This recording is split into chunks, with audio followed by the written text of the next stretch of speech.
Pourquoi Joseph a-t-il été effacé du récit biblique? Cette question sonne comme une accusation muette. Comment celui qui portait le rêve, qui sauverait une nation par la famine, se retrouve relégué dans les marges quand l'histoire biblique se concentre sur le trône de David et sur Jérusalem? Où est la voix de Joseph, au moment où le récit national est remodelé par exil, prophétie et espérance renouvelée? Imaginez un instant, vous êtes au bord du fleuve Kébar. Le vent du désert soulève des cendres. Au loin, Jérusalem n'est qu'un souvenir fumant. Des familles entières marchent sans maison, des prêtres sans temple, une nation sans centre politique. Dans ce paysage aride, un homme vêtu d'un appel divin reçoit des visions qui vont redéfinir l'identité d'Israël. Cet homme, c'est Ézéchiel. Sa voix prophétique nous sert de guide pour comprendre ce qui, autrement, pourrait sembler être un oubli, l'effacement apparent de Joseph dans le récit post-exilique. Avant d'aller plus loin, un mot rapide.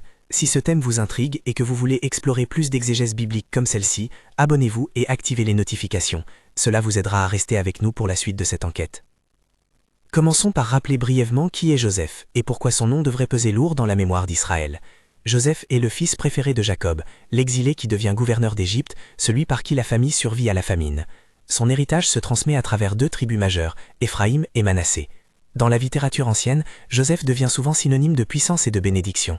Éphraïm, qui hérite d'une place centrale dans le nord, est un nom chargé d'autorité. Pourtant, dans la narration théologique qui suit l'exil, on voit la figure davidique, Juda et Jérusalem, récupérer la centralité messianique. Le récit national se recentre sur un espoir lié à la maison de David plus qu'à la maison de Joseph. Cela n'est pas un oubli accidentel, mais le résultat d'un jeu complexe entre histoire, théologie et prophétie. Pour comprendre le mécanisme de cet effacement, il faut se placer dans la dramatique scène de l'exil. La chute de Jérusalem n'est pas seulement une défaite militaire, c'est une crise religieuse et identitaire. Le temple est l'axe rituel et symbolique du peuple. Quand la gloire de Dieu semble partir du lieu saint, comme Ézéchiel l'enregistre dans ses visions, le peuple ressent un vide existentiel. Les repères s'effondrent. Les récits collectifs se recomposent autour de ce qui demeure possible. La promesse d'un roi, la loi, la restauration. Dans ce remaniement, certaines figures se métamorphosent en symboles, d'autres voient leur rôle historiographique diminuer. Ézéchiel, au bord du Kébar, produit des images qui éclairent cette transformation. Ces visions sont dramatiques. Des créatures aux quatre faces, des roues qui réfléchissent la mobilité divine, la gloire qui se lève et se retire, une vallée d'ossements desséchés qui reprend vie. Chaque image répond à une réalité. Dieu reste souverain, même lorsqu'il semble absent. La nation peut renaître après la mort apparente. L'identité collective doit être recomposée pour tenir face à l'exil. Et au milieu de ces visions, l'énigme des deux bâtons.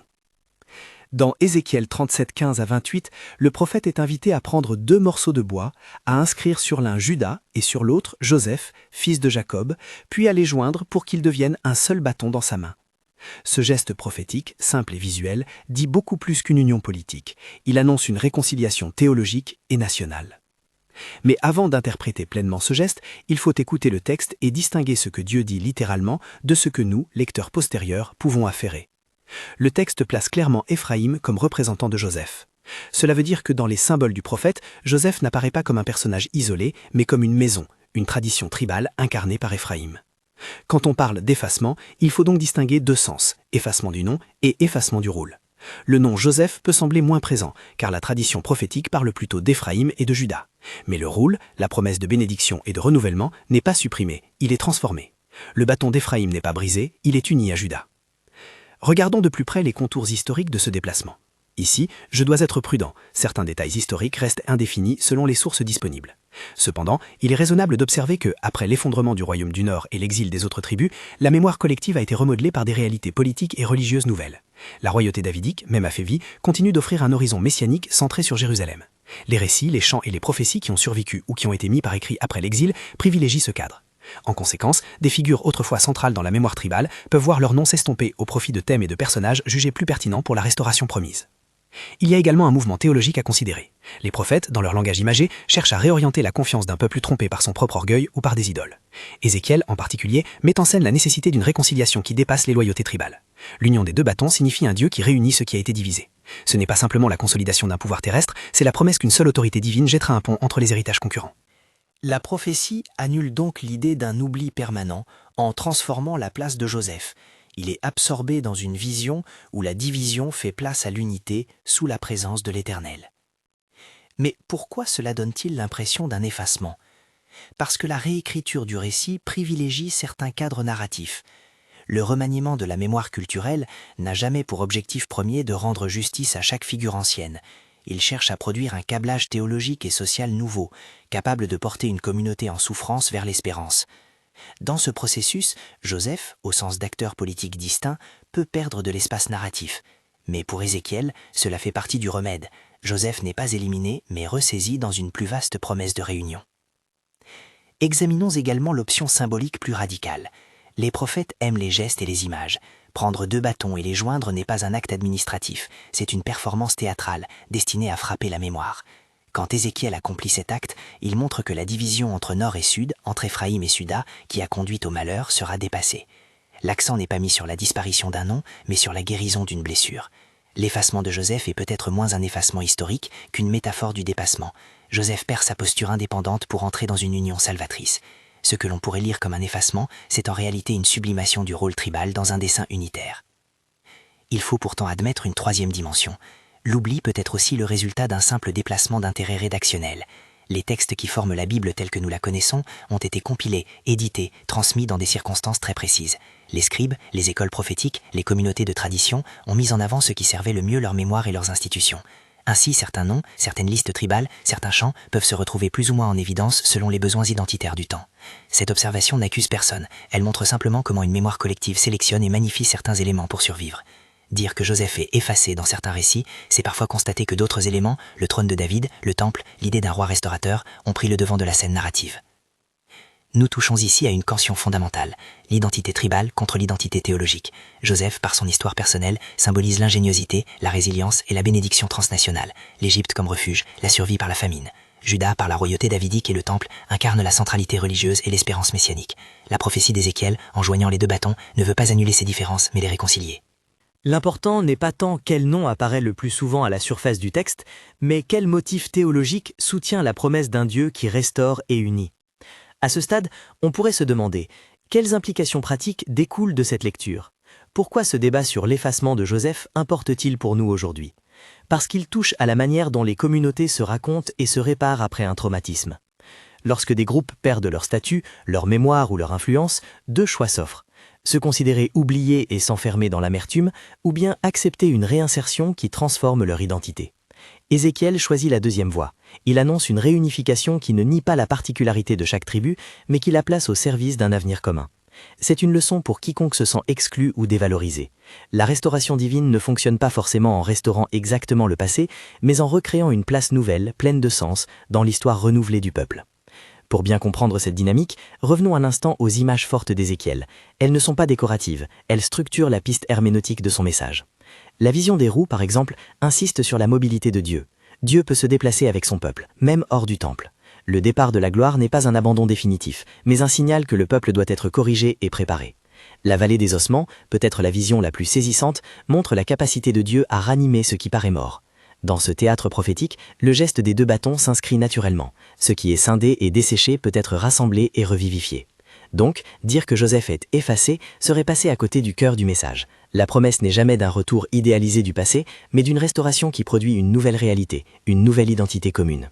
Néanmoins, il serait imprudent de clore l'affaire en affirmant que chaque perte d'un nom ou d'une mémoire se résoudra automatiquement par un acte prophétique. Certaines choses restent incertaines. Des mécanismes historiques tels que l'assimilation, les migrations, l'érosion des institutions tribales peuvent réellement conduire à une obscurité de certaines traditions. Dans ces cas, parler d'effacement a une part de vérité descriptive. Mais Ézéchiel invite à une lecture plus pleine. Même quand des traces s'amenuisent, Dieu peut opérer une reconquête symbolique qui redonne sens et place.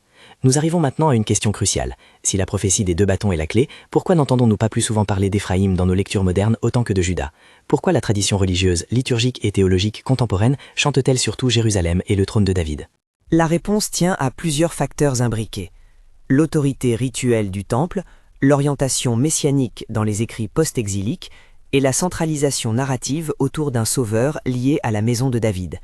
Cette concentration sert à canaliser l'espérance d'un peuple dispersé vers une figure et un lieu qui incarnent la présence divine retrouvée. Cela ne signifie pas la suppression de Joseph, plutôt cela montre que les rédacteurs éditoriaux ont choisi un fil conducteur jugé le plus apte à assurer la cohésion sociale et religieuse. Et pourtant, la figure de Joseph n'est pas totalement absente. Elle ressurgit, parfois en filigrane, dans les promesses de bénédiction, dans les images de prospérité et de salut transnational. Là où le récit met l'accent sur Jérusalem, d'autres fragments rappellent la trajectoire de Joseph. l'idée que Dieu peut sauver un peuple à travers des chemins inattendus, y compris des puissances étrangères. Cette tension entre la mémoire tribale et la mémoire théologique est au fond une tension fertile. Elle oblige la communauté à penser sa propre continuité, non comme un simple retour au passé, mais comme une réinvention. À mesure que nous avançons dans cette exploration, une question reste pendante et essentielle. Est-ce que la transformation symbolique de Joseph en Éphraïm, puis son incorporation dans une promesse unifiée, est suffisante pour répondre au sentiment d'injustice que peuvent ressentir ceux qui se sentent marginalisés? La réponse, je dirais, n'est pas purement théorique. Elle passe par la pratique de la mémoire. Reconnaître les pertes, nommer les exclusions, et même célébrer la façon dont Dieu peut utiliser la faiblesse et l'oubli pour tisser une nouvelle espérance. Ézéchiel ne gomme pas la réalité du traumatisme, il la confronte et propose une voie de guérison qui touche à la fois le collectif et l'individuel. C'est ici qu'un élément herméneutique important entre en scène. L'écrit prophétique ne nous livre pas seulement des informations historiques, il nous offre une matrice symbolique pour repenser l'identité. Lire Ézéchiel devient alors une pratique, une pédagogie morale pour des communautés en reconstruction. En ce sens, l'effacement de Joseph n'est pas tant une disparition que l'ouverture à un nouveau récit où Joseph, par Éphraïm, retrouve une place mais transformée. Le mystère posé par le titre se précise. Joseph n'est pas supprimé, il est remanié, réintégré d'une manière qui dépasse la simple répétition du passé. Nous avons ainsi posé les bases du raisonnement. 1. Joseph et Éphraïm représentent une réalité tribale riche et influente. 2. L'exil et la centralisation davidique ont déplacé le centre de gravité narratif vers Juda. 3. Ézéchiel, par ses visions et surtout par le geste des 2 bâtons, annonce non une extinction mais une réconciliation symbolique. 4. L'effacement apparent peut être compris comme la conséquence d'un processus historique et éditorial tout en restant susceptible d'une lecture théologique qui réintègre Joseph dans le dessein divin. Mais il reste encore une tension à résoudre. Comment lire concrètement le geste prophétique? Qu'est-ce que cela signifie pour la promesse messianique? Quelle est la nature exacte de l'unité annoncée? Et surtout, que devient la mémoire tribale dans une unité messianique centrée sur David? Ces questions nous conduisent vers l'étape suivante de notre réflexion, une étape qui demande prudence et humilité exégétique car elle touche au cœur même de la théologie eschatologique et de l'identité d'Israël. Nous nous apprêtons à plonger dans ce que la prophétie des 2 bâtons révèle, non seulement comme symbole d'unité, mais comme programme de restauration qui articule justice, leadership et présence divine. La prochaine partie de notre exploration prendra le texte d'Ézéchiel 37, 15-28 comme point de départ pour dégager avec méthode ce que signifie la réunion des 2 bâtons et comment cette action prophétique répond en profondeur à la question posée dès le départ. Pourquoi Joseph a-t-il été effacé du récit biblique? Prenons maintenant le texte lui-même comme point de départ. Ézéchiel 37, 15-28, le geste des 2 bâtons. Lisons l'action avant d'en tirer des conclusions. Le prophète reçoit l'ordre de prendre 2 morceaux de bois. Il écrit sur l'un Judas et sur l'autre Joseph, fils de Jacob. Puis il les réunit pour qu'ils deviennent un seul bâton dans sa main. C'est un acte simple. C'est aussi un acte hautement théâtral et lourd de sens. C'est par ce geste que la voix du prophète répond à la fracture nationale. C'est dans ce geste que nous devons lire la réponse à notre question. Pourquoi Joseph semble-t-il effacé dans la mémoire biblique? Commencez par l'image aide. 2 bâtons, chacun portant un nom, deviennent un seul outil. Le bâton, dans l'imaginaire ancien, n'est pas neutre. Il peut signifier autorité, soutien, jugement, direction. Le joindre signifie que l'autorité qui tenait chaque partie séparée sera désormais partagée ou mieux concentrée dans une unique orientation. Cela dit plusieurs choses à la fois. D'abord, inscrire les noms est un acte de nomination publique. Ézéchiel marque explicitement les 2 réalités tribales. Il ne supprime pas Joseph. Il le nomme, il le met au même plan que Judas. Cela rompt avec l'idée d'un oubli secret, comme si l'auteur prophétique voulait masquer Joseph. Au contraire, le prophète met Joseph en lumière. Il manifeste que Joseph, ici représenté surtout par Éphraïm, a une place dans la promesse à venir. L'accusation d'effacement tient donc davantage à l'analyse de la distribution textuelle de la tradition qu'à une volonté prophétique d'ignorer une part de l'histoire d'Israël. Ensuite, joindre les bâtons est un symbole de réconciliation. L'Ancien Testament connaît des ruptures profondes, divisions politiques, conflits de leadership, pathologies cultuelles. Le geste d'Ézéchiel adresse précisément cette blessure. Une nation scindée, 2 entités qui se regardent avec défiance seront réorientées vers un seul dessein.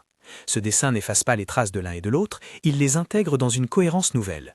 Joseph conserve son identité, il n'est pas anéanti, mais son individualité tribale cesse d'être le facteur déterminant de l'avenir collectif. Elle devient matière intégrée au projet commun. Troisième lecture, le geste prophétique a valeur d'acte légal et symbolique. Dans la pratique ancienne, les gestes publics et les signes facilitaient la mémoire collective. Inscrire, unir, montrer, tout cela crée une réalité sociale. Quand Ézéchiel joint les bâtons, il accomplit un rituel qui présage d'un changement concret. Dieu promet de les ramener sur leur terre, de les faire vivre sous un seul roi, de faire résider sa gloire au milieu d'eux. Autrement dit, l'unification des bâtons n'est pas une formule poétique sans conséquence. Elle annonce une réconfiguration politique et théologique.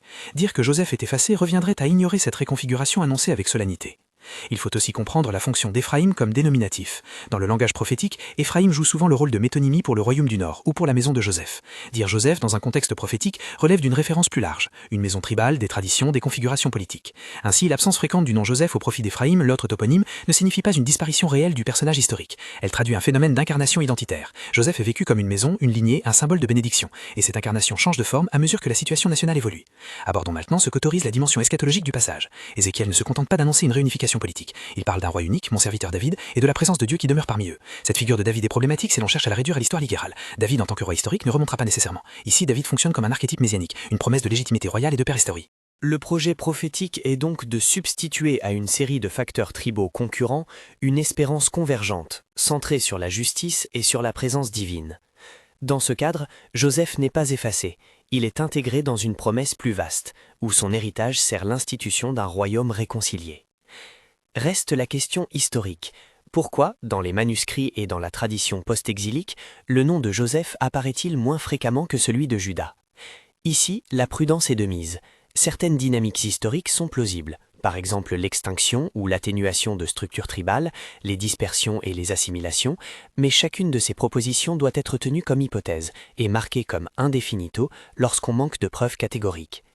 Il est raisonnable de dire qu'après les grandes ruptures politiques, l'effondrement des institutions du Nord, l'exil babylonien, les récompositions communautaires, la mémoire littéraire s'est organisée autour de ce qui semblait garantir l'unité religieuse et l'espérance eschatologique, le temple, même dans son absence, la loi et la perspective d'un roi rédempteur. Les éditeurs et les communautés responsables de la transmission ont donc sélectionné des motifs structurants. Cette sélection n'est pas un complot, c'est un processus mémoriel et pastoral. Dans ce processus, les récits et les noms qui soutiennent le programme communautaire émergent davantage. Il est essentiel cependant de souligner que la décision prophétique de joindre les bâtons n'est pas réductible à une manœuvre politique. Elle est d'abord une parole théologique. Dieu ne promet pas seulement la restauration d'un ordre ancien, il promet une transformation du rapport entre histoire, identité et présence. Cela change la manière dont nous devons lire l'effacement. Plutôt que d'imaginer une annulation, nous devons concevoir une transmutation fonctionnelle. Joseph, en tant que source d'une puissante dynamique nationale, voit sa fonction réorientée.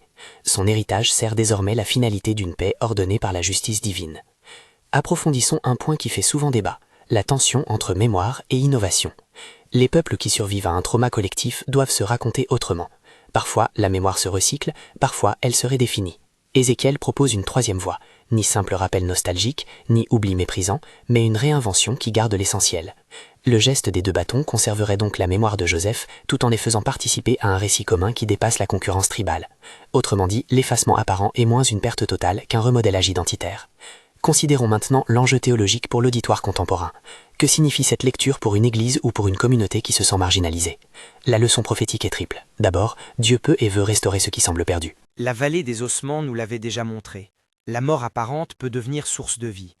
Ensuite, la restauration divine ne s'ingénie pas forcément à restituer une ancienneté inchangée.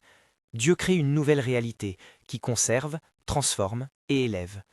Enfin, la véritable réparation communautaire passe par une réconciliation qui préserve les identités particulières, mais les ordonne à un bien commun supérieur. C'est une dynamique pastorale. Plutôt que de revendiquer en vue d'un retour pur et simple à l'ancien statut, il convient de chercher à s'intégrer dans la construction d'un avenir partagé, sous la présidence de la justice divine. Il convient aussi d'être franc sur les limites de l'analogie. Lire la prophétie comme une promesse pour chaque individu ou pour chaque situation personnelle relève d'une extrapolation pastorale. Ézéchiel parle d'une nation, d'une collectivité. Appliquer cette image aux vies individuelles exige prudence. Je peux toutefois affirmer avec humilité que la logique prophétique inspire une pastorale de l'espérance. Dieu restaure, pas forcément en rendant rigoureusement le passé, mais en transformant en espoir ce qui semblait mort. Nous arrivons ainsi au cœur de la question posée dès le départ. Pourquoi Joseph a-t-il été effacé? Voici la réponse concise et argumentée que donne Ézéchiel, et que nous pouvons tenir comme la ligne directrice de notre étude. Joseph n'a pas été supprimé par une volonté cachée, il a été transformé par l'histoire et par la théologie. Son nom peut paraître moins proéminent, parce que la narration post-exilique a choisi de focaliser l'espérance sur la royauté davidique et sur le lieu qui symbolise la présence divine. Mais le prophète place Joseph, par l'intermédiaire d'Éphraïm, dans la scène centrale de la réconciliation. Il le nomme, il le publie, il l'intègre. L'effacement est donc en grande partie un effet de déplacement narratif et éditorial. Il ne signifie pas annihilation, mais réorientation. Le geste des 2 bâtons rétablit Joseph dans le dessein divin, non comme acteur indépendant à la tête d'un royaume séparé, mais comme composante vitale d'une unité restaurée. Arrêtons-nous un instant sur la formulation pastorale de cette conclusion. Que doivent faire ceux qui se reconnaissent dans la figure de Joseph, marginalisés, oubliés, porteurs d'un héritage que l'on croit mis de côté? Premièrement, reconnaître la blessure, ne pas la minimiser. La parole prophétique d'Ézéchiel ne nie pas la douleur du peuple. Deuxièmement, chercher la réconciliation plutôt que la revendication exclusive. Le prophète invite à l'union en vue d'une responsabilité commune.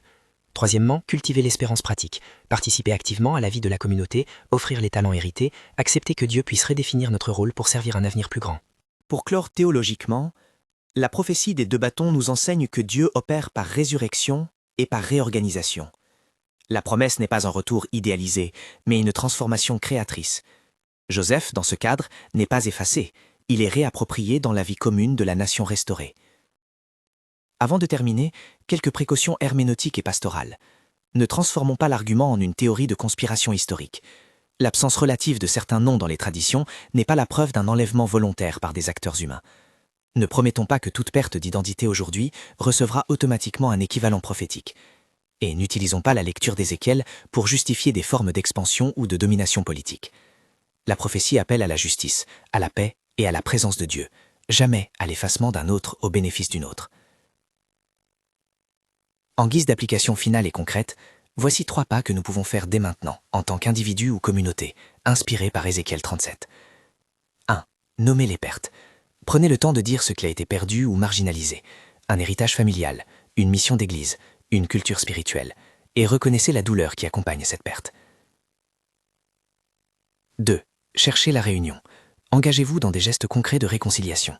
Cela peut être une conversation, un acte de service commun, un projet qui unit des personnes divisées par le passé. 3. Cultivez l'espérance active. Priez pour la restauration, mais travaillez pour elle. La prophétie invite à une coopération humaine avec la grâce divine. Ne pas attendre passivement. Être acteur d'une réorientation qui permette aux dons dispersés de fructifier pour le bien commun. Pour revenir au titre, pourquoi Joseph a-t-il été effacé du récit biblique? Parce que dans la reconfiguration post-exilique, le récit a centré son espoir sur la maison de David et sur la présence restaurée de Dieu à Jérusalem, de sorte que certains noms et fonctions tribales ont été déplacés vers des formes symboliques. Mais Ézéchiel nous révèle que cet effacement n'est pas la fin. Par le geste des 2 bâtons, Joseph, représenté par Éphraïm, est explicitement inclus dans la promesse de réunion et de vie nouvelle. Le résultat n'est pas une disparition, mais une intégration qui transforme l'identité au profit d'un dessein commun. Voilà la vérité révélée par la prophétie. Joseph n'est pas oublié, mais ressaisi, reformé et rendu participant d'une restauration qui dépasse la simple répétition du passé. Si cette lecture vous a parlé, je vous encourage à ouvrir Ézéchiel 37 chez vous ce soir. Lisez les versets 15 à 28 et laissez-vous questionner par la force symbolique du geste prophétique. Partagez cette vidéo avec quelqu'un qui cherche des réponses sur la mémoire, l'identité et la restauration. Et si vous voulez continuer ces études, revenez pour d'autres vidéos où nous approfondirons comment les visions d'Ézéchiel éclairent notre chemin de foi aujourd'hui.